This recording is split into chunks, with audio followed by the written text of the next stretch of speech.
திருவள்ளூரில் மனைவியை கத்தியால் குத்தி அச்சத்தில் கணவன் தூக்கிட்டு தற்கொலை செய்து கொண்ட சம்பவம் பரபரப்பை ஏற்படுத்தியுள்ளது. மனைவி இறந்ததாக நினைத்து விபரீத முடிவு எடுத்ததன் பின்னணி என்ன?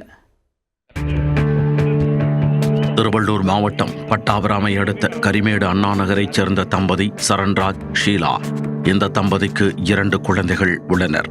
சரண்ராஜ் வெல்டிங் வேலை செய்து வருகிறார். திருமணத்திற்கு பின்னர் தான் உண்டு, தன் வேலை உண்டு என்று இருந்தவர் அண்மை காலமாக மது போதைக்கு அடிமையாகியுள்ளார்.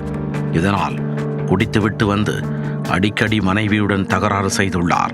ஒரு கட்டத்தில் மனைவியின் நடத்தை மீது சந்தேகப்பட்டு காரணமே இன்றி அவரை அடித்து தாக்கியதாக கூறப்படுகிறது.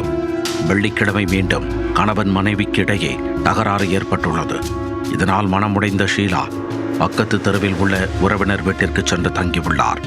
பின்னர் காலையில் உறவினர் வீட்டிற்கு சென்ற சரண்ராஜ் தனது மனைவியை சமாதானம் செய்து அழைத்து வந்துள்ளார். வீட்டிற்கு வந்ததும் மீண்டும் தனது குணத்தை காட்டியுள்ளார். அப்போது இருவருக்கும் இடையே வாக்குவாதம் முற்றி கைகலப்பாகியுள்ளது. அதில் ஆத்திரமடைந்த சரண்ராஜ் காய்கறி நறுக்கும் கத்தியை எடுத்து மனைவியின் வயிற்றில் குத்தியுள்ளார். இதில் படுகாயமடைந்த ஷீலா படுக்கை அறைக்கு சென்று இரத்த வெள்ளத்தில் சரிந்துள்ளார். தனது மனைவி உயிரிழந்து விட்டதாக நினைத்து அச்சத்தில் சரண்ராஜ் தூக்கிட்டு தற்கொலை செய்து கொண்டார். அதைக் கண்டு மனைவி அலறி துடித்துள்ளார்.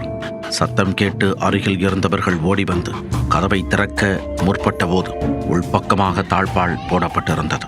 பின்னர் தகவல் அறிந்து விரைந்து வந்த முத்தாப்புதுப்பேட்டை போலீசார் கதவை உடைத்து உள்ளே சென்றனர். உள்ளே உயிருக்கு போராடிய ஷீலாவை மீட்டு கீழ்ப்பாக்கம் அரசு மருத்துவமனைக்கு அனுப்பி வைத்தனர். பின்னர் உயிரிழந்த சரண்ராஜின் உடலை கைப்பற்றி உடற்கூராய்விற்காக அனுப்பி வைத்தனர். படுகாயமடைந்த ஷீலா ஆபத்தான நிலையில் மருத்துவமனையில் தொடர்ந்து தீவிர சிகிச்சை அளிக்கப்பட்டு வருகிறது.